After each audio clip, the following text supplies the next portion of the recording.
And I want to add, with across the papers that have been presented so far, we all have an orientation of teacher as co-learner, whether it be the museum, the people who are at the museum as participants are inputting into the process that will affect what's presented at the museum.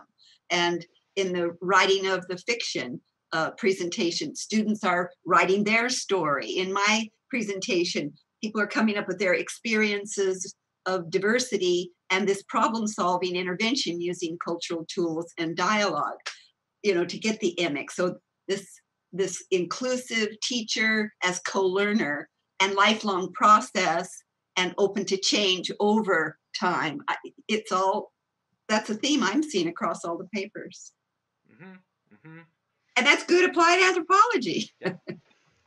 Mm-hmm. True enough. Okay, so let's continue on to our next presentation. One of the things that I would like to quickly bring up is that because we have run over, and I honestly would much rather run over on time to have a good discussion than not, and especially with who we are as a group, time is malleable, okay? Yeah. But we have set up these artificial constructs of time and process and all that stuff.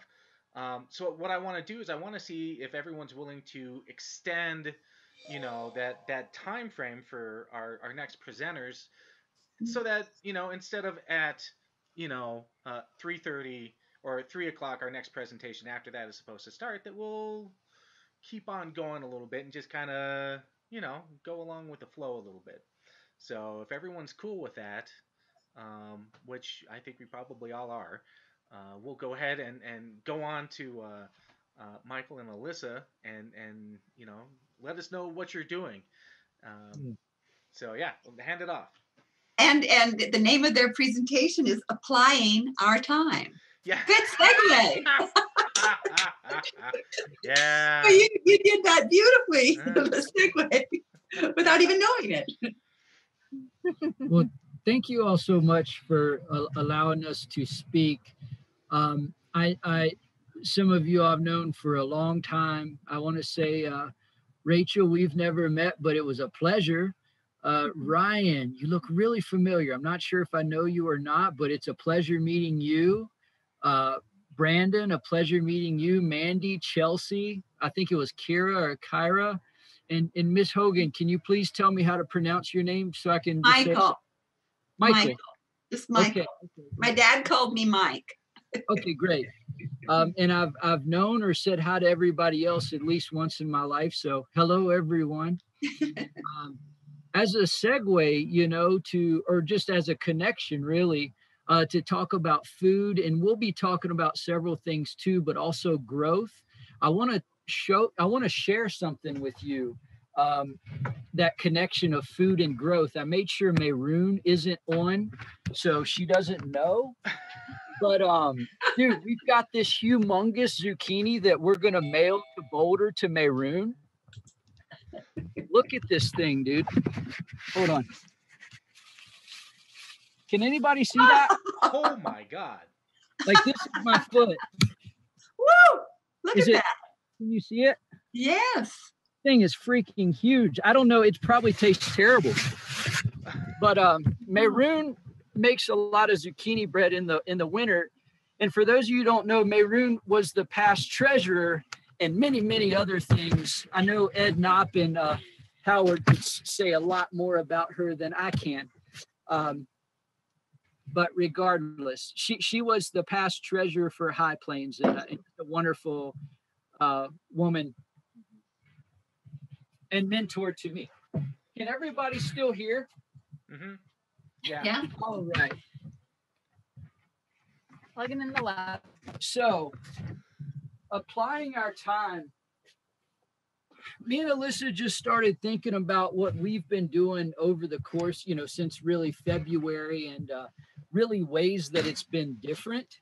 A lot of ways it's been the same, like Zoom is something we've been using for a while, because unless we're in the field, which is several months a year, we're usually on Zoom, and we work remotely anyways with Sweetgrass Consulting. And I'll talk a little bit about what that is. But first, I just wanted us to introduce ourselves a little bit, talk about some of the things individually that we've been doing. And then we're going to talk about some specific Native organizations, Native Hawaiian and American Indian organizations to be specific, and then some Native individuals and some of the things they've been doing during this time that's been very different from past times. And then we'll talk about as a for-profit company that's very much engaged in applied anthropology. I'd like to talk a little bit about the things that we've been doing lately, some of the lessons we've learned, and doing this just to demonstrate, perhaps something that you all can take away or things learned, but then also we can engage in a discussion about similarities or differences to your own experiences currently.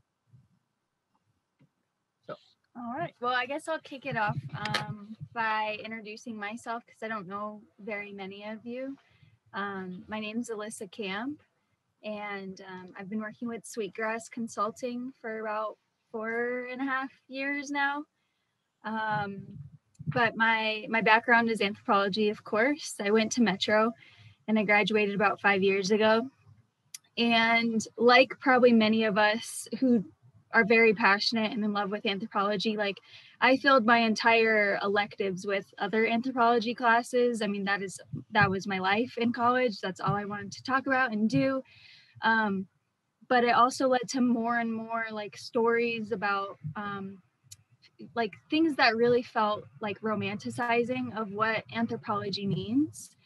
And I think I heard, Kenzie, I was in the kitchen making tea, but I think I heard you talking about just applied anthropology work and how it's kind of this lesser known field. And so my senior year, my last semester, I took a field methods class, one with Michael and one with Jack Schultz. And it just like kind of blew my mind that community development and like working with real life people was a thing that I could do without having to like live in Africa for 5 years, because those are some of the stories you get fed. Is you're either going to do archaeology or you're going to dig up dead people to figure out how they died, or you're going to live in Africa and learn a new language. Like it was very romanticized to me, I feel. And it was all very interesting. But I started working at the Denver Museum of Nature and Science. And just a little segue into that, like kind of had this realization that I don't want to touch other people's things anymore.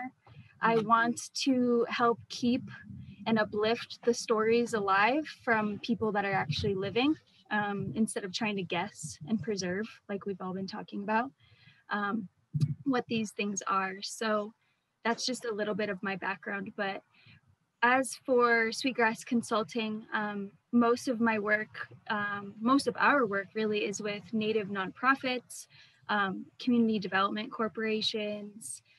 We worked with a couple tribes like hands-on, but mostly it's those organizations that are on the ground, working to develop community, enhance food security, develop youth programs, provide safe spaces for people, all of that amazing work. I also help manage this huge database system, which sounds really boring, but it's actually really cool.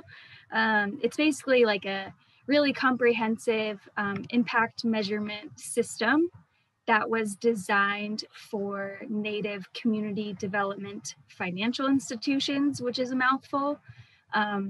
Native CDFIs, they are basically lenders, but number one, like first and foremost, they are educators. They are just community organizations that are there for the people.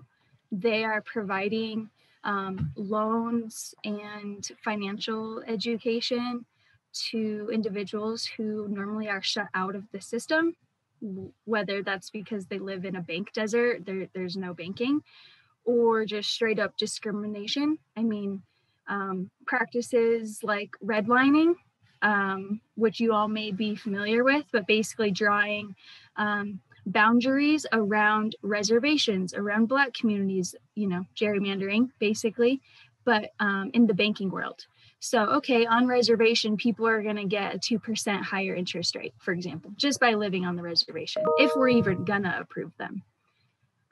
So these native CDFIs, there's about 25 of them that use this Otis database, but there's 70 native CDFIs in the country. And so we get to work with them and help them track the impact that they're having, not only as an individual organization, but also collectively. Since they're using the same database, they're collecting a lot of the same information.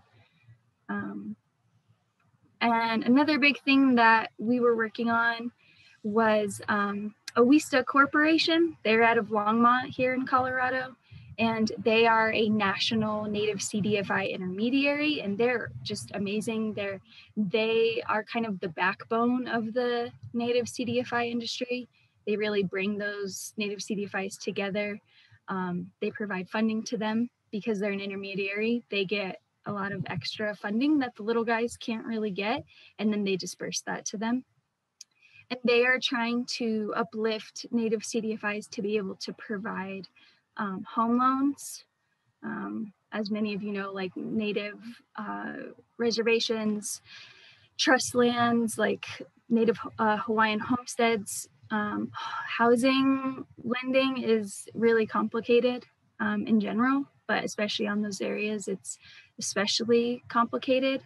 And so Owista has been bringing together different sources that are more traditional and helping native CDFIs learn about that. So I got to help Owista do a big like native CDFI industry survey and like interviews and things to kind of figure out what is the current state of home loans and housing loans on trust lands, and what do these native CDFIs need to enhance that and to feel a little bit more comfortable if they even want to do that. And then another big thing is, I don't know how many of you are familiar, but things called logic models and theories of change. Those are also kind of big random words that I don't think people use a lot, but basically when an organization wants to create a new program or apply for a grant, apply for any sort of funding, they often need a logic model and or a theory of change. So like what is the vision of this program? What are the things you're going to change? And how are you going to measure that those things are changing? And so because of COVID, I would say that type of thing is happening more, like where people are like, we need a new plan for the long term. And so we're going to develop this new program, or we're going to enhance this existing program to just create more sustainability for our organization. And so we've been doing a lot of logic models and theories of change for organizations to help kind of set the foundation for the impacts that they're going to have on the communities that they serve. And then I think just the final thing that I would like to touch base on with what I've been working on is here in Greeley, I run an organization called Leanna's Closet. It's board ran. I'm just the head of the board, and we provide professional clothing to women in need. And so that's disadvantaged women. I mean, they don't have to prove their income or anything, but people can just come in, they can walk in, or they can be referred by some sort of agency, and we give them free professional clothes. And that's like shoes and purses and jewelry and all of that good stuff. And we give them like 3 to 5 outfits. And with COVID, we had some downtime. I mean, we had to close. We're just a very small space in the back of a local Habitat for Humanity. And so we had to close. And after a couple of months of, continuing to have board meetings and things, we were like, what can we do? Like, we're just stagnant. There's so much uncertainty. We don't know what we're doing. And so we decided we needed to get really creative. Like most organizations that we get to work with at Sweetgrass, we saw a lot of creativity coming out of this time. And so we figured out a new program where we could serve people without them actually needing to enter the store. We were able to apply for our 501c3, which we should hear about in the next 2 weeks. And then also during our downtime, just taking advantage of that and kind of revamping our board engagement and really taking the time to back up a little bit and get to know each other. Because as many of you know who have sat on boards, sometimes you don't know anything about the people that you're sitting side by side on a monthly basis. So we've taken advantage of COVID in that way to really step back and get to know each other. So that's really the things that I've been working on lately. And I'll let Michael talk more about what he's been doing. I'll talk a little bit about the things I've been doing, a little at the personal level, and then three particular projects, and then Alyssa's going to start kicking us off talking about some of the Native organizations and the ways that they've really been responsive and really doing the same thing that they've been doing for 500 years and dealing with that next epidemic, that next issue is brought towards these communities and being resilient. So Alyssa's going to talk about some of that in a little bit. I'll just tell you a little bit about what I'm doing. Before I speak, does anybody have any questions related to what Alyssa was talking about? I know she was talking about native CDFIs. Some people might be very familiar. Some people may want some more context. Any questions or anything? All right. Okay. I guess a couple of things that I've been working on for Thunder Valley Community Development Corporation. We started work with them 5 years ago when they had about 3 or 4 initiatives, and now they have 9 initiatives like the Lakota Language Initiative and Lakota Food Sovereignty Initiative, social enterprise, workforce development, things of that nature. And they hired us 5 years ago to create a organization-wide data tracking and evaluation system. And right from the beginning, with that like applied lens in mind that I learned from hanging out with people like you all and Kathy Pickering, we were like, cool, well, they're going to hire us to be evaluators, but we're not just going to evaluate for 5 years as outsiders. They also want a database system. We're going to create this database system to where they can evaluate themselves. You know, as long as they're being honest with themselves, we can do that, right? We create systems and tools.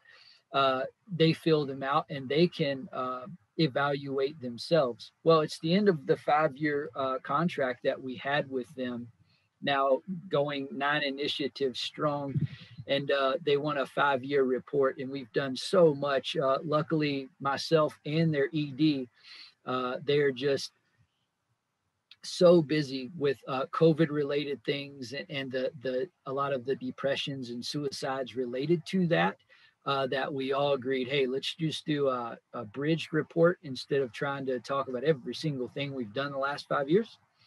So we're going to highlight in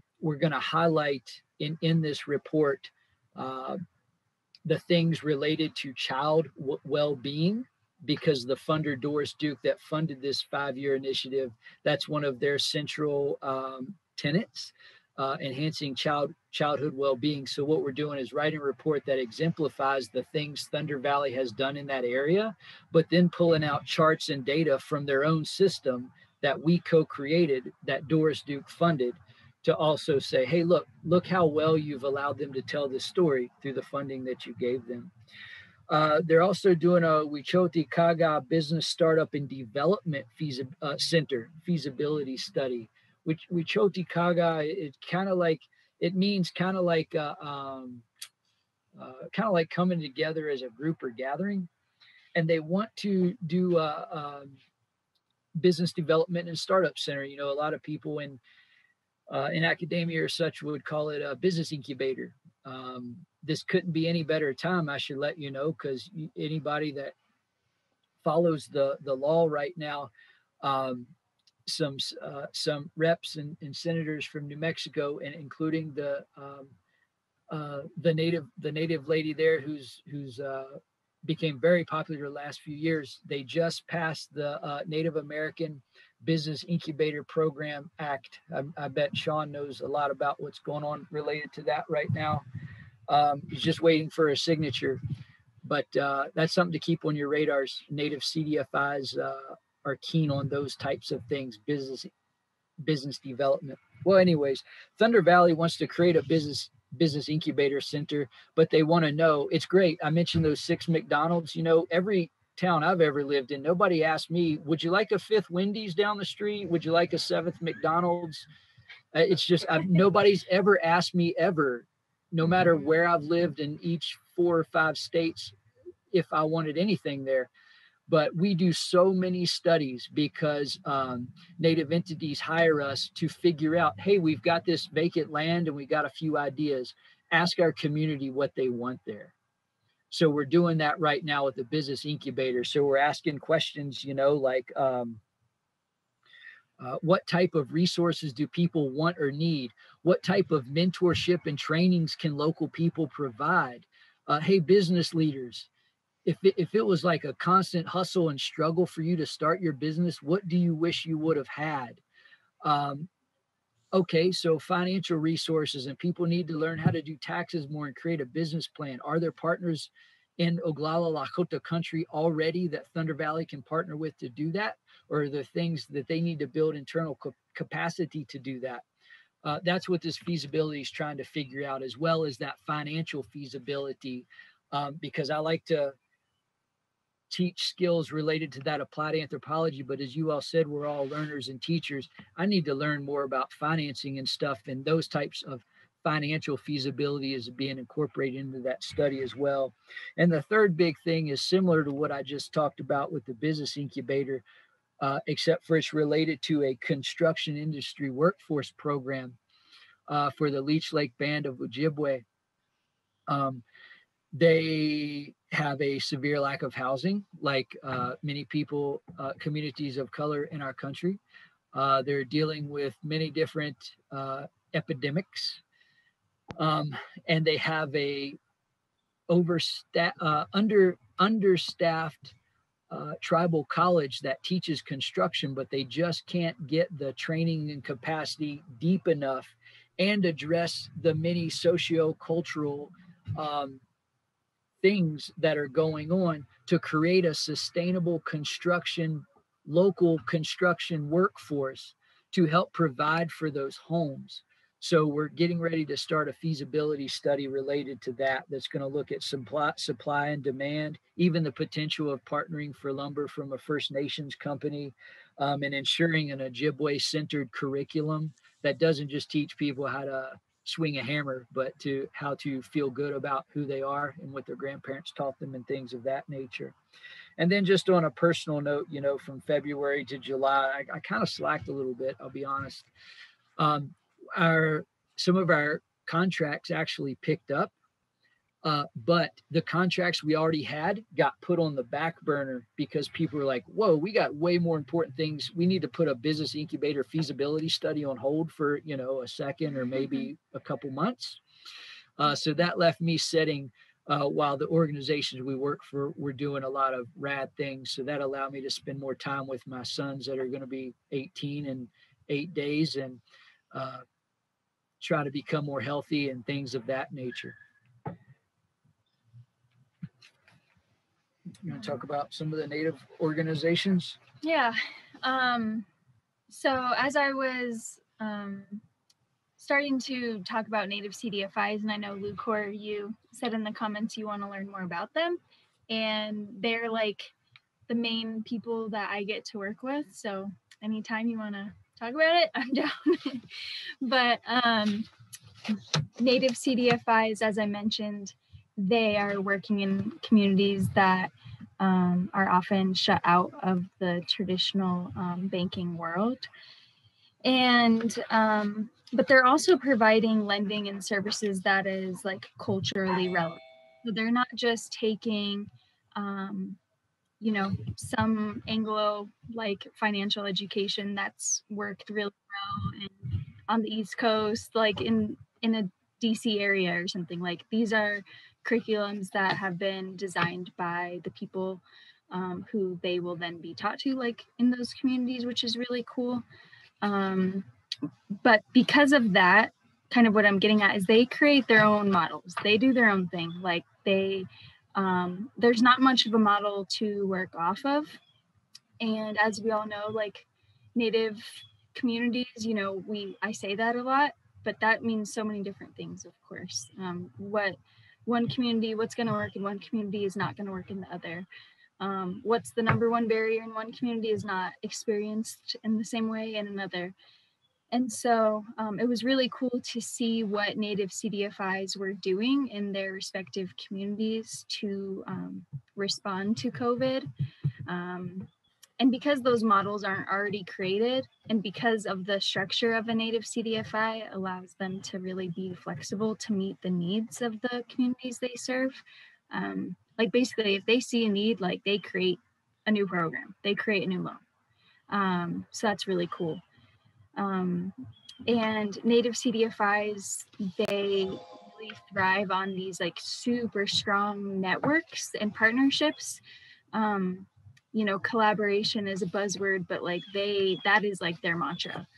And when COVID hit, Native CDFIs really gathered together more than ever to figure out not only what can they do to respond to COVID in their communities, but what can we do like long-term to address some of these economic impacts that we're seeing. You know, when COVID hit, like a lot of the already existing barriers, like with IHS, health services, existing barriers with overcrowding and a lack of housing, what that did to people. Okay, so grandma, you know, is an at-risk individual. Can she self-quarantine? No. And that's true among a lot of rural communities, but you know, we see overcrowding obviously a lot in a lot of the Native communities, at least the ones we work in. So having COVID shed light on some of those barriers even more that already existed allowed Native CDFIs to come together and be like, what can we do for the long term? Like, yes, we need to put out emergency loans. We need to enhance our funding so that we can continue our emergency grant programs, whatever that look like. But this is not going to get easier. So what are some of the long-term things we can do? And so there was this newer coalition that was put together with just like the Mountain Plains region, Native CDFIs, like the Dakotas, Montana, Colorado. There's 10 CDFIs as part of that coalition, and they're doing just that. Kind of their main focus, of course, is to first figure out some solutions to respond to COVID, but then really strengthening their like collective effort with data collection, reporting, capacity building, things like that to really help strategize around closing the racial wealth gap. Like what can we do to support these communities that are shut out of a system just based on race. Another really cool thing I wanted to highlight was the Indian Agriculture Council. They're a national nonprofit, and they put out, as soon as COVID hit, they were like, we need to get on top of this, and we need to figure out how Native farmers and ranchers and food producers are being impacted by this, because we all know they're being disproportionately impacted, but let's get the data and let's figure it out. And they found that 86% of Native farmers and ranchers and food producers had been negatively affected by COVID. And this was like 350 or something people who responded. They were reporting things like price gouging, of course, like production to processing gaps, decreases in wholesale and restaurant market, like that income from that being lost. Yeah, of course, there was an increase in consumer demand. There's an increase in like production costs because, You have to do, social distancing. As I mentioned, the prices of supplies were increasing. So those were some of the things people were experiencing. But again, with not just talking about the doom and gloom, it was all about action and like, what can we do? Like, we know this is an issue. It was already an issue. Food security was already an issue. Farmers and ranchers in rural and in native communities were already scraping by, maybe because of some of the things we were talking about with Lucor and Rachel, with people just wanting that convenience, things like that.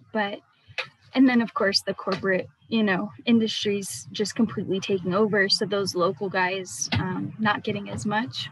So yes, there were barriers. And they've existed for a long time in the agricultural system, but now solutions can be created to not only address the pandemic, but like in the way long-term for sustainability, and creating like really creative solutions around how can we address food insecurity, not even in light of COVID, but really forever. So that was another cool thing I wanted to highlight.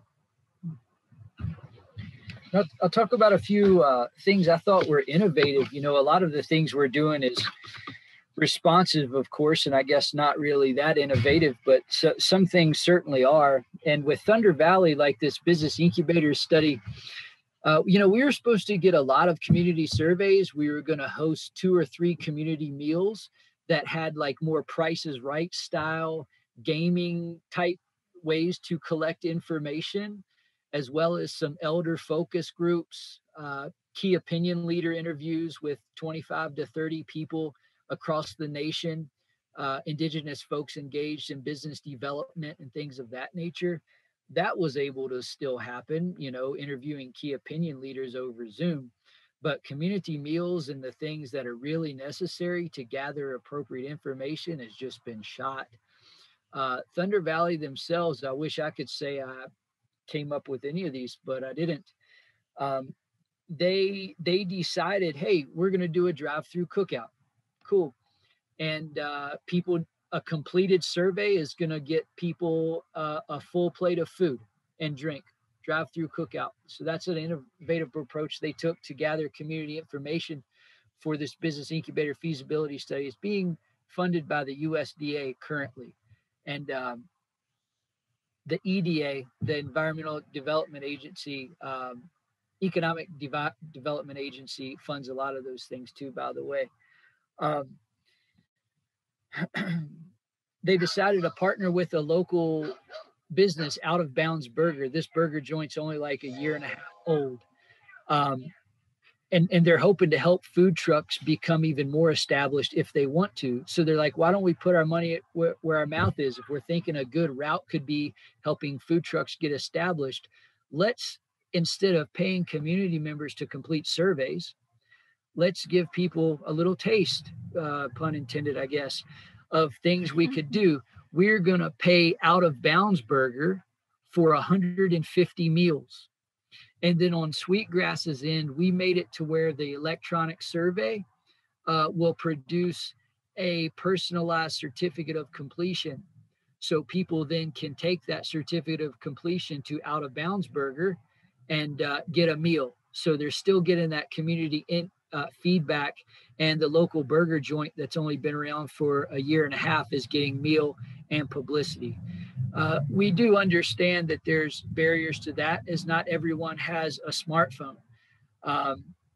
So we do understand there's pros and cons to really any approach that we take. Keeley Radio Hour Elder Call. Keeley Radio, the voice of the Lakota Nation. Y'all may have heard that before. It's pretty common on their commercials. It was the first Native-owned radio station, I think. Don't quote me on that. This is recording. But elders ascribe to that more than any other population on the reservation, and I think it probably makes sense why. So Thunder Valley has every Thursday, 4 to 5, from 4 to 5, a Thunder Valley hour on that radio station. Well, November 5th, what we're going to do, because we couldn't get together and do a focus group several focus groups with elders, and we don't think Zoom would be a good idea either. When I say we, I mean me and the group of people, Lakota people from Thunder Valley, that's trying to mitigate these issues. We decided Thunder Valley's radio hour on November 5th is just, it's going to tell briefly about the study, which is almost over. And then it's going to ask elders to call in and give their blessings, give their perspectives, talk about their cautions, talk about things that they remember when they were young. And it would be great if there was a new business that could provide something equivalent, to the youth of today, etc. So innovative way to get that elder feedback from a radio station that they all depend on and even listen to their that helps broadcast their council meetings and everything. Hear My Thunder. So it's not just about Hear My Thunder is something Thunder Valley created. It was a social distance concert, and then also brought in a lot of Native politicians, such as Red Dawn Foster. She's a representative from South Dakota that we've worked with in the past, and many other politicians they brought in. And it wasn't about the data Sweetgrass was trying to collect. It was about the importance of the census and the importance of registering to vote. So Hear My Thunder was a social distance advocacy event where they also had people make sure they fill out the census and register to vote. A few other innovative approaches. Well, check out Indian Collective if you could. They're doing a lot of cool things. They go that acronym Indian, as some Native people call themselves Indians, Indian Collective. Native Inc. then in North Dakota and Thunder Valley in South Dakota, they've created a youth-centered healing facilitation since the COVID outbreak. Youth-centered healing facilitation events such as talking circles. And some of these are maybe responsive, but they're going to have long-term impacts because they're not going to go away, even if hopefully something like the coronavirus will. These talking circles will not. So people have started to integrate new programs. And then First Peoples Fund, an arts-based organization out of Rapid City, South Dakota. They are taking time during this period to start to reevaluate the way they've been doing evaluation. They had a director of evaluation who has decided to step down so she could homeschool her children and such. And they brought Sweetgrass into the fold to assist and kind of help them restructure, help them hire a new internal Indigenous evaluator, and then they'll continue on in some new ways. That's just some of the things that some of the organizations we've been working on have done innovatively, and some not necessarily innovatively, but in response to recent times. I want to talk about some Native individuals now. Some of my friends, I didn't do a bunch of research. I just thought I'd tell you about a few of my friends that some of you all know. But before that, I just want to talk about some individuals that maybe it was as an individual or collectively because of systemic oppression, systemic racism, and the issues that we're faced with and have contributed to and work to dismantle as well. But I'd be oblivious to say we haven't contributed to the systemic problems plaguing the world, the globe.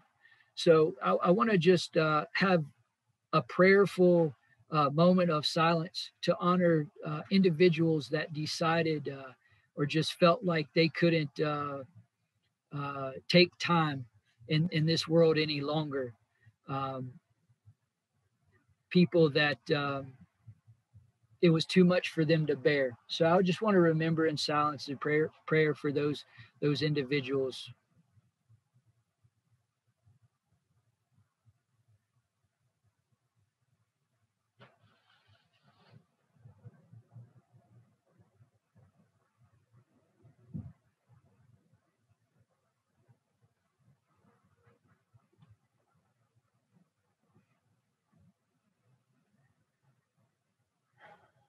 Thank you all. Yeah, since January 1st, it's Pine Ridge Reservation, which is where we really started, started working since 28,000 people, 177 suicide attempts, 5 suicides, and 168 suicide threats since January 1st.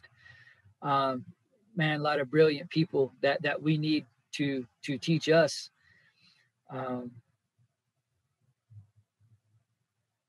Thank y'all for that moment of silence.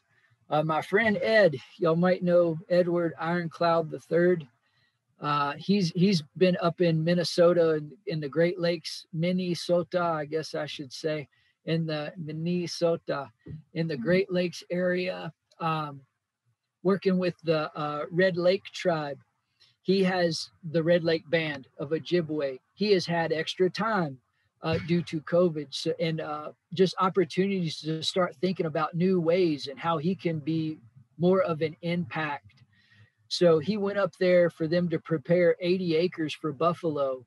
Ed has been caretaking buffalo for close to 4 decades in his Oglala homelands, and he's been invited by Red Lake Band of Ojibwe to help them fence in and create an environment to where buffalo can thrive there.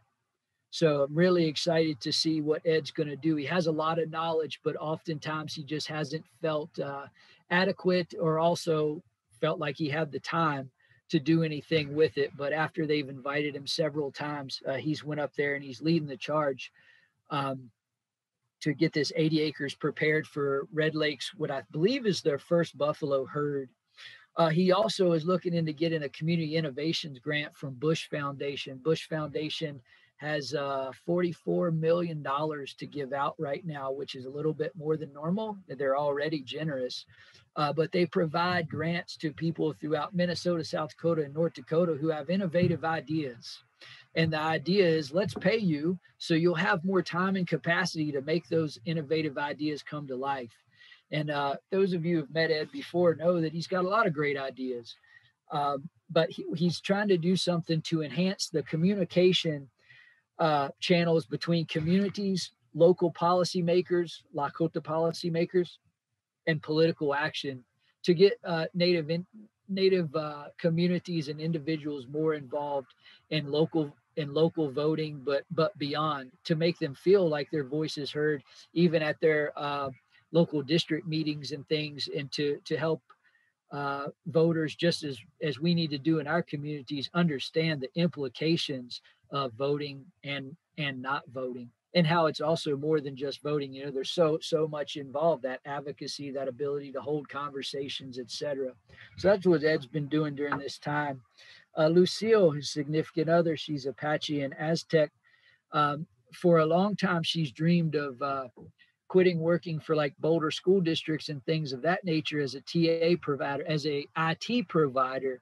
And during this time, it's provided the ability for self-reflection and also to look at just moving forward in possible positive changes. And she's now providing IT for various departments of the White Earth Band of Ojibwe and Winona LaDuke's organization, Honor the Earth. So some people doing some great things. I would like to, I'm not going to conclude yet, but our concluding section is really about a for-profit organization, and that's Sweetgrass, and talk to you about what has a for-profit organization been doing during these abnormal times. Before I get into that, do you all have any questions, comments, concerns? Can you hear me, etc.?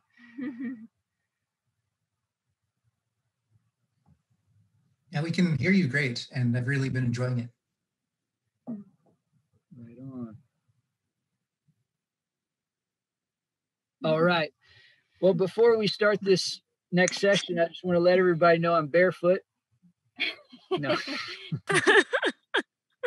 Just kidding, Lucore. But you all are awesome. Okay. So Sweetgrass Consulting. So I'll try to keep it short because I know some of you all know who we are. But me and Andrea Akers graduated from Colorado State around 2012, 2013, and our mentor was the former president of High Plains Society, Kathy Pickering. And when we graduated, we had no idea this was going to happen. But Kathy was working on 3 more grants. She was administering as an outsider. She was a principal investigator of 3 grants, and she was ready to retire. And she gave those to me and Andrea. As students, we had already worked with the 3 Native organizations for 4 to 5 years. So they knew us really well. And it was basically like, hey, I'm going to retire. Pine Ridge Area Chamber of Commerce, Lakota Funds in Thunder Valley. Can Michael and Andrea take it over? And they were like, yes. So what a privilege, what an opportunity. It did take hard work for her to offer that to us and not, the hundreds of other students. So I don't want to say we didn't have hard work involved, but it was certainly also a privilege. But with that, we were like, wow, we better Google how to start a business. And we did that. And so we're now in our 7th year. Last year was terrible.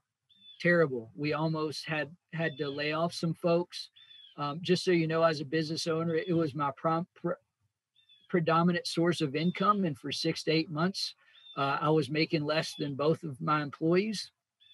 This is not bragging rights. This is just to let you all know, if you're thinking about owning your own businesses, or if you don't, when your heart's in it, you can do those things.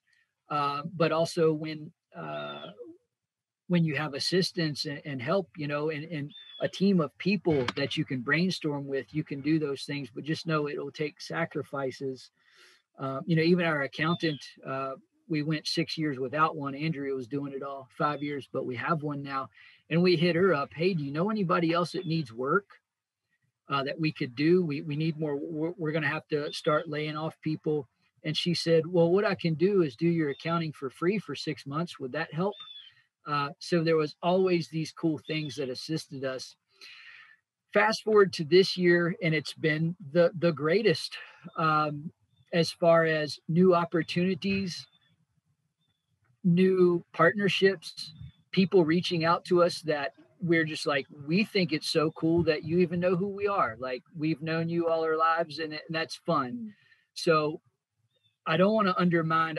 We just had a moment of silence for lives lost, and we'll continue to have moments of silence for the social injustices and things going on. But as far as those partnerships being built, our ability to maintain, it's been an incredible year in that regard. And this is some of the things that have happened to us. As I said, we've been busy, but the contracts we've had with organizations, they're like, hey, this study we're doing and we asked y'all to do is cool, but right now we need to figure out how to get personal protection equipment in elders' homes, things of that nature. So we stepped back and had a lot of time to make some organizational and structural changes that we feel could make us better suited for the future and also prevent a year like last year. Having that time, I'm going to stick with COVID for a second, and then I'm going to go to other areas. But having that spare time, because of the organizations were like, hey, Paul's what you're doing, we need to address other things. We're like, well, what could we do? We're not going to drive up there and do smallpox blanket 2020. You know what I'm saying? We don't want to be spreading things. What could we do? So a lot of these organizations started getting COVID-related funding and getting it pretty easy relatively. I say pretty easy because Native entities should be able to get money for doing nothing. Like it all was stolen from them anyways, but relatively easy compared to the way the system works. They were getting a lot of COVID-related money, and they started reaching out to us. So we were like, okay, the 5 or 6 organizations we worked with that were doing that, we were like, we're going to do all your COVID-related stuff for free. We're going to help you create the online forms, because they still had to treat it like a loan application. even though it was oftentimes it was a grant application, it was free emergency funds, but they still needed an application. So we're like, all right, we'll create those applications for you. We'll put them online. We'll make sure that information goes right into the database system that Alyssa had already created. And then we're going to make pretty little reports out of the results from that lending. That way funders can see it and communities can see it and see the real impact that you all are making in a very quick, time efficient manner. So for example, if it passes through the amazing editorial team at High Plains, there's going to be some stories coming out related to that. A Hawaiian organization that ended up receiving them and 4 other entities partnered. These are 5 Native Hawaiian organizations, and they received $8.5 million, and a lot of it was in part out of their own mouth, because they were able to prove, for example, the amount of that went to Native Hawaiian women businesses, where, say, a traditional bank does not track that level of information. I know because we've been trying to work with one, and they couldn't tell us how many women-owned businesses had loans. They just knew it was a business that had a loan, but they were able to show the disparities of Native Hawaiian-owned businesses, and that was from some of the work that we all did together with them. So that's been cool. We've had time to be able to say, like, hey, folks, y'all are struggling. We're not so much. How can we lend our time? Me and Andrea have talked about a scholarship for a long time, I guess 2.5 years, but we just haven't had the time to really make it happen. And then we start to see more and more of the injustices and the disgusting things that you see anytime you turn on the TV. And we're like, man, I've got to say, it is. I don't have words I can't really put it in words, but I can say that we often feel hopeful because we feel like the work we do, even if it's sometimes tangential in distance, like it has to do with building the capacity upon invitation of people of color and things of that nature. And that's, to me, that's the basis of the whole issue. That those people's voice, even though they were here much longer than people look like myself, they were never regarded in decision making. I say they as in Native nations, but then on to people today that are marginalized and ostracized. So we take we feel hopeful knowing that there's many organizations like us, individuals, and organizations like you all, who are building the capacity for people to feel comfortable and feel like they have a place and space to be able to bring forth those ideas and have the constituency to support and put forth political ideas that are a long time in the making. With that said, though, Sweetgrass, we're not that impressed with our ability to have created deep capacity for individuals who could quit an internship with us, finish an internship with us, or finish a contract with us and feel solid about how, like, you know what, we could start our own business right now. Or, you know what, we could do this whole process from developing a research idea to developing databases and data collection tools to informing and gathering multiple people from our community, do that from start to finish. We're not impressed with our abilities to have passed that information down in that depth yet. So we felt like one small way we could start working in that direction is to start an Indigenous researcher program, and thus the Little Moon Indigenous Researcher Scholarship. Yeah, sorry. Thank you all so much, because you all may not know this, but the High Plains Society for Applied Anthropology has supplied a third, if not more, of the funding for that, our first annual Indigenous Researcher Scholarship. So thank you all so much. We're going to let an individual know. She's a young Native Hawaiian lady who is very much involved in Polynesian governance and culture, and is also excited about how things like databases and things can be used for indigenous sovereignty and things. We're going to put a call out to her tomorrow, Monday, and say, hey, if you're game, we really appreciated your application and the way you talked with us. And we're going to have her come on as the first Walter Little Moon Indigenous researcher intern. Thank you all so much. So many of you all made that happen. The extent that you all know it or not, it couldn't be more appreciated.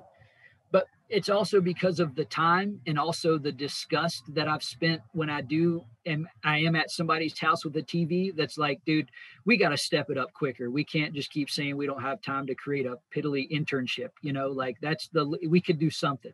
So with that time, that's part of what we've done. Ownership and structure. We've started looking at ways to build clout with our organization. We're very much word of mouth. And as you all know, Native communities, that's what it is, word of mouth. And we've tried for 3 years to do things differently and realize it's just not going to work. Word of mouth, it's where it's at, and that's what we're comfortable with. But we have decided that we wanted to be able to try to go for government contracts too when they are Native centered, or if we feel like we have the ability to work in other communities that are economically burdened. So we're looking into a small business administration status. Just to give you an idea, it's ridiculous. It is ridiculous. We've spent probably 50 hours trying to apply to be a part of the government small business administration program. It took me 3 months. I still haven't been able to talk to the local Denver office. Mm-hmm. Now I know they are the ones administering PPP loans and things, so I've got to give them some grace. But I mean, even when me and Andrea is smart, she's the brains of the bunch. We've been doing a lot of Zoom, me and her, and filling out those applications together. And at the bottom of the application, it said, if you need help, go to help@certified.sba.gov. Actually, it was an email address, help@. Well, I emailed them and they said, this is the wrong email address. You need to email.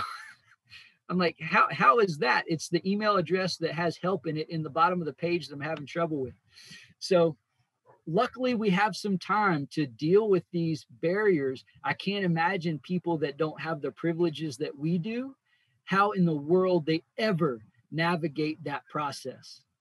Women-owned small business. It's 3 women and a guy.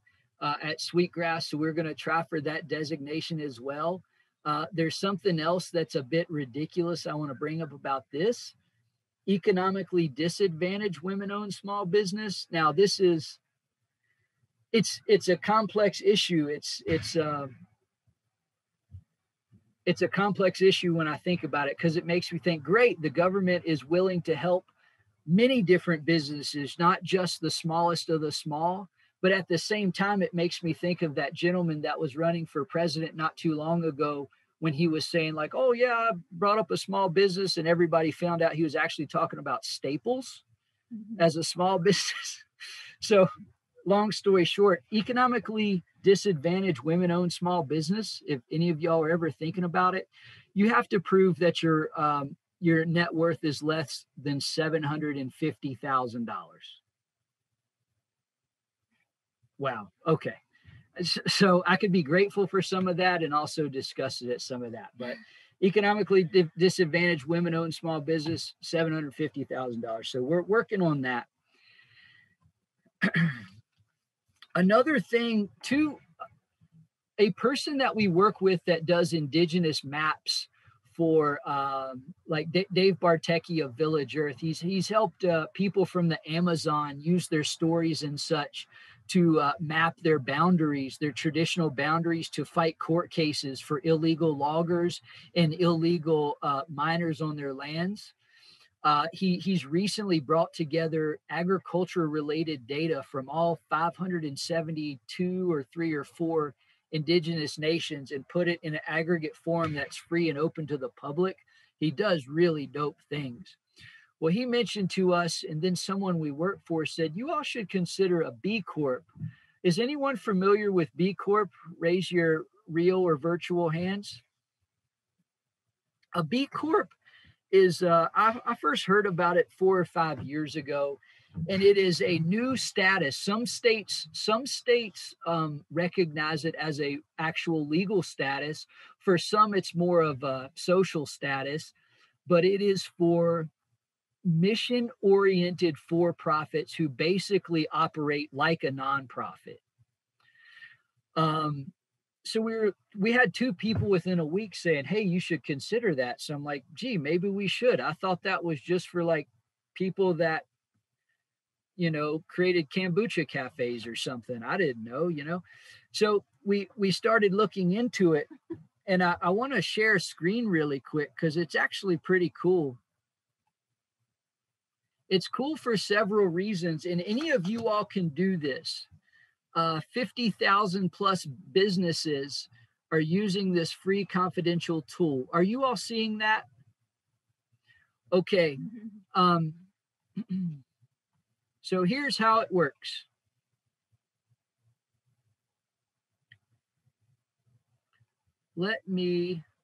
Here's some of there's 3,564 B Corps throughout the globe, representing 150 industries in 74 countries. Most small businesses, when they take the assessment, there's an assessment that you have to pass. Sometimes it takes a couple years because it's a process. Receive about 49 points. I forget the top, but someone like New Belgium Brewery, who's very socially oriented and has a lot of employee-related, just respectful policies, and I think there might be carbon neutral or carbon negative. They're like 130 points, right? So we started taking this, and we were excited. We scored 82, and you need 80 to apply. Well, you apply, and then it takes 8 to 12 weeks for verification, and they're going to have like this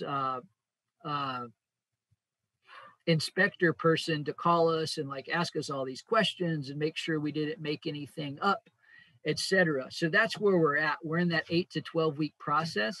Everything I've told you thus far is free. And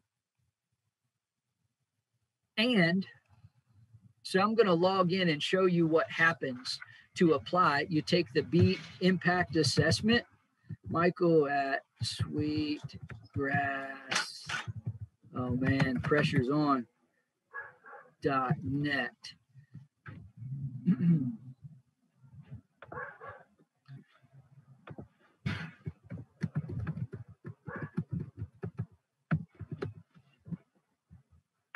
This is really fun. So you take this assessment, and it's going to measure, view the report. It's going to measure your governance, the way you treat your workers, the way you associate with local communities, the way that your company respects the natural environment and social environment, and your interactions with customers. And there is a ton of questions here. I'm going to be just transparent and go to the one we scored the lowest on, so y'all don't think I'm. So they're saying that these yellows mean like, dude, with our environmental management and air and climate and land and life, we need to pick it up. Like, we're not doing so hot. That's what that yellow means.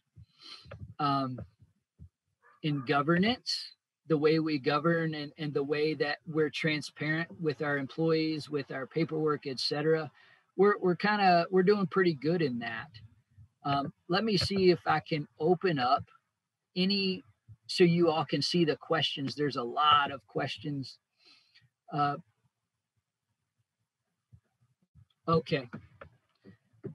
Does anybody want to pick one of these 6 you'd like to go to?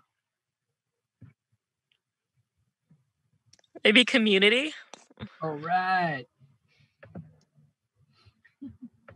So do we have a community-oriented impact business model? Does your company's business model create a specific positive benefit for stakeholders such as charitable partners, etc.?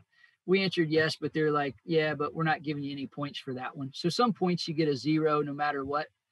Some questions you get points in. Diversity in ownership and leadership, led by a woman, majority owned by women. There's certainly a lot of other things that can be selected, led by an individual from an underrepresented racial or ethnic minority. It goes on and on. Supplier diversity policies or programs. Does your company have any of the following policies or programs in place to promote diversity within your supply chain? No, we don't. So that's an area we can work on. So it can give you a lot of, it lets you know what you can work on too. And in fact, after me and Andrea got off about 4 hours, which was the third session of filling all this out, I was like, we need to create a next steps of what we want to do that we scored poorly in. And well, gee, that's pretty crazy because this thing has everything. And I noticed they even provide that. They give you what they think your next steps should be based on your responses. So they're saying, you know what? Our virtual office stewardship should be a little better. We've always done virtual. 4 of us live in 4 different areas, but we don't do things to help mitigate the type of energy being used in those office spaces. And we don't have any programs to assure that all 4 of our employees are recycling what they're using in their office spaces and things of that nature. They're like, dude, y'all could pick it up in that area. It's no secret, but this showed us some of our next steps if we want to continue to be a more earth-friendly, human being-friendly organization. We need to pick it up with our health benefits, which I already knew they stink, man. They're not very good at all. Number of paid days off. We should look at more paid days off, better healthcare plans, low impact renewable energy use, etc. So they came up with this and said ways that we can improve. And then we notice, so all this, everything I've told you is free, but keep in mind, Sweetgrass, one of the things we get hired to do the most is impact measurement and evaluation. Well, this is like a super extensive impact measurement and evaluation tool for free. Now, to get certified and become a part of the program, we clicked and had to put in our last year's net income and things, and they base membership on that. And that is a charge.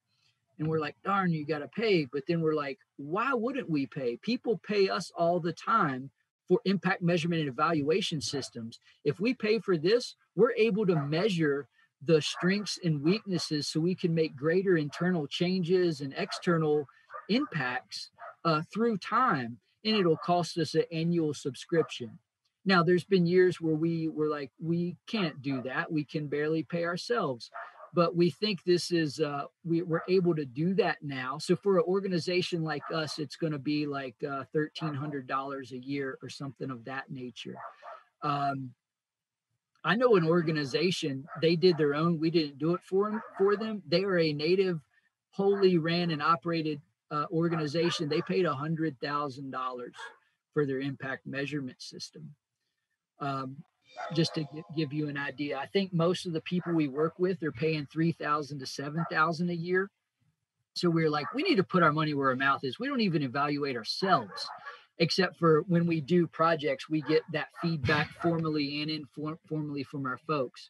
But we're going to go ahead and pay and try to go through with the verification process and become a B corporation and see if we can continue to make those points grow, which doesn't give us any, it makes us feel better about being a company that takes care of its employees, the environment, and the communities we work in.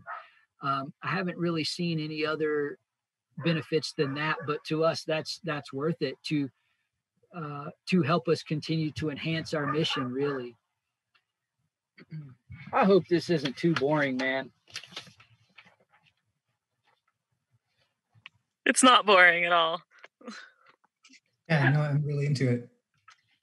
Yeah, it's showing a whole universe of things to do if you're getting into this area. Yeah, hopefully. I'm going to quit. I'm going to stop share screen and then just say lastly. Oh, yeah, thank you. Thank you. I kind of like the complexity of thinking about the government will support a $750,000 company, which we're not even near there, as economically disadvantaged. I have the same types of conflicting ideas with publications, right? And you all know a lot of those reasons, because who reads those publications, etc. But and also thinking about the way that community-based people do not get paid or incentivized to write articles, where some people actually get paid to do that, or it's part of their job description. And as you know, things are often edited in a way that do not mirror indigenous thought and indigenous writing styles. So we know the discrimination that comes with that. So it's really had me set off for several years. I'm starting to think about that a little differently now that we've had 12. I mean, there's some communities we've been working in for 12 years, and that's a little spit in the mud to Ed Knopp and Peter Van Arsdale and some amazing people. But 12 years to us and Howard for working with some of these same organizations, and a lot of people have come and gone in those organizations. We have some pretty good institutional knowledge. And, oftentimes they hire new employees for the food sovereignty program or something. They have no idea that there's 170 page in their own file folders on their computers, grocery store food hub feasibility study, for example. So we feel like we can bring some of this knowledge that we do in organizations and start partnering and authoring with those organizations to put some of that knowledge that they want, the knowledge they want to be public, because that can, because that's usually academic circles, right? And not that community based. So they've already got a lot of philanthropist funding, USDA, EDA, Health and Human Services funding, generous donor funding, but this can put them into new circles who often wouldn't find out about those things because they're most of the time is in the classroom or writing articles. And actually, I'm being facetious. There's a lot of other cool things going on, but what I mean is, it's going to connect Native organizations with partners they may never have connected with. And I don't feel selfish at all to say it will do the same thing for our organization, Sweetgrass, also. There's some things that we've been invited to do and things that we haven't, because people think they know what we do or don't know, or you're not going to get this job because you're not big enough yet. And we're like, dude, I'm pretty sure we could do that. So we want to have that clout to say, like, this is some of the things and real rad things that we've been engaged with as well. So since February, we've had time to start making a move onto that. And you all will see, once again, Alyssa submitted an article recently. The 3 Native Hawaiian organizations opted not to be co-authors, but they were super excited about contributing. And it was a very, they contributed a lot. It wasn't like, hey, let's have this 10-minute conversation so we can say we did. It's been years in the making. And we're excited for other opportunities after this one as well to start expanding for those types of reasons. Alyssa, I've talked a whole lot, like always, and I just want to, is there anything you want to follow up with until we open it up and see if there's any questions or if I spurred anything or said anything wrong? No, I think that's good. I don't really have anything else to add, and I know that it's getting time to wrap up, and I want to make sure Kenzie has enough time, so we can definitely open it up here for the next few minutes if anyone has any thoughts or things that you would like us to follow up with you about. But otherwise, thank you so much for letting us be a part of this. I have a question. Mm-hmm. But first, I just wanted to say thank you to both of you for sharing all these projects, that you're working on, that the communities that you work with are working on, and the individuals and organizations. It's just so inspiring and encouraging to hear about these projects that are going on at this time. So thank you for that. My question is, so you've been talking about sort of like restructuring some of these different things that you're applying for as a business, kind of new approaches that you're taking as a business to try to, be sustainable and able to make a living doing the kind of work that you do. And I just wondered if you have any, if you might be able to distill that into any words of wisdom for other people that are interested in doing similar work or having a business with a similar format. If there's anything that you wish you'd maybe done from the start, or anything that you've kind of come to through all these different changes.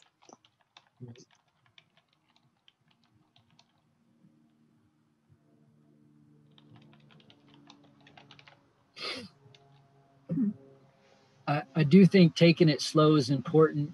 When we talk about going local, that's a real, just like applied anthropology is a practice, so is going local. And I think that also means the ultra local, starting with ourselves. We can't build healthy organizations or healthy families if we're not healthy. And I think I tried to be transparent and talk about some negative things too, but I think I highlighted a lot of positive. I could totally tell y'all stories about how I almost destroyed myself and Lakota and a Lakota family or two also. I totally have that capacity to tell you those stories. But for that type of growth that we all desire, start local. So ultra local with yourself, but then local, say, don't try to be all things to all people. I mean, you can't just go start working with everybody. Build those in-depth relationships. Like the next thing we may write about is with Thunder Valley, who I've said we've had connections with for almost 12 years. That's a lot different than, hey, I've had this job for 4 months and I want to go in and write about you. You got to make sure that people feel comfortable, and they're not just doing it because they're like, wait, this might be that next golden carrot. This might be that next way that we could get some new opportunities, but it's really partnership based, and that still has to do with that going local. Thunder Valley has gotten raps before because people in the reservation is like, well, they don't help me. But if you look and realize, like, well, gee, that's 9 districts over 2 million acres. Like, from my perspective, honestly, good thing they're trying to work on the community that's nearest to them first and trying to see how things work and such before they develop their model and expand. And I think it should be the same thing with an organization. This SBA and all the stuff I was telling you and showing you is daunting, and it's made. The system was made. I know the people running it don't always want to believe it or did it intentionally, but it's made to exclude people. It's made for exclusionary purposes. If we would have tried to apply for a small business designation 7 years ago, there's no way we would have had the time, resources, and capacity to do it. And that's sad. Things need to be done about that. But that's going back to that start local, start small. Google, talk to me or folks that have businesses, and if you don't trust us, Google it, because that's what we did. We Googled it, and we went to we looked up in Weld County and Larimer County, which is where me and Andrea lived, and saw that they were going to do a couple free trainings on how to start your own business. So we went there. So I would recommend not going through all this things to set you up for getting government contracts and stuff at first. Cool. Thank you. Yeah, I would like to just quickly say that, I think one of the things that, we certainly appreciate, not only, having you have been a part of the High Plains Society for a long time, but the fact that you are doing so much in the community. And I think, a lot of us, we're educators, we're teachers, we're doing all this stuff, but you two are fulfilling this aspect of applied work. You're actually out there creating opportunity, helping communities, doing all that stuff. And I really just want to acknowledge you guys and thank you for the work that you're doing, um, and trying to make things better, acknowledging that there are difficulties, that not everything is perfect, but that there is a process, and that process is making a better world, you know, and that, for all of us, I think it's good to have those kinds of examples so that we can, sort of look at this and say, yeah, this is a great model for something that we could do, or that this is something that we can, that we can look at your successes and your failures and say this is a great opportunity for us to learn. So, I think for all of us, and especially, and I think that's why we as a society decided to support you with the Walter Littlemoon scholarship, uh, is because we have a respect not only for you as individuals, but for the institution that you guys have created. And so, as we're moving forward, into the future, we'll continue to have this sort of relationship between us and you, that we can help to, further and contribute to these different goals. Because I think it's important that we partner um, with with different organizations and different groups that are taking on these very difficult, but very necessary tasks. So again, thank you so much for what you have said, for the stuff that, the reflexivity of your talk today, talking about your experiences. And I think it's all important for us to understand, and assess our own process. And so, yeah, thank you guys. I'd like to make a few comments, and I promise to be brief. Alyssa and Michael, I loved your talk, and it occurred to me when you said you hope we're not boring us. If I'm bored with you, then I shouldn't be in applied anthropology, because you're doing applied anthropology. You're doing the day-to-day stuff, and I would have no business in it if that's not what I should be doing too. Uh, Second, Michael, it's wonderful to see you again. Um, Third, I, you know, I've known you a long time, and I've always appreciated your directness, your honesty. The highfalutin word these days is transparency, which can also be a euphemism for another kind of BS. But you, I, you always are looking at your own motivation, your own house, to see whether is my house in order, and what's my place in what works and in what doesn't work, rather than the reason it didn't work is because somebody else failed. Uh, Another thought is that another highfalutin word for what you're talking about is operationalizing.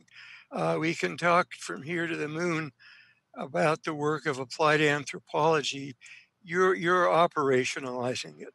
Well, that's a highfalutin word for um, you're telling stories about what you're doing, and the the essence, whether of the work we do with communities, of writing, of talking to each other, is telling stories, listening to stories, be willing to listening to stories, giving a damn about the people who you are listening to, and maybe help people think of alternate alternate stories, so it becomes a conversation and not a one-way dictation.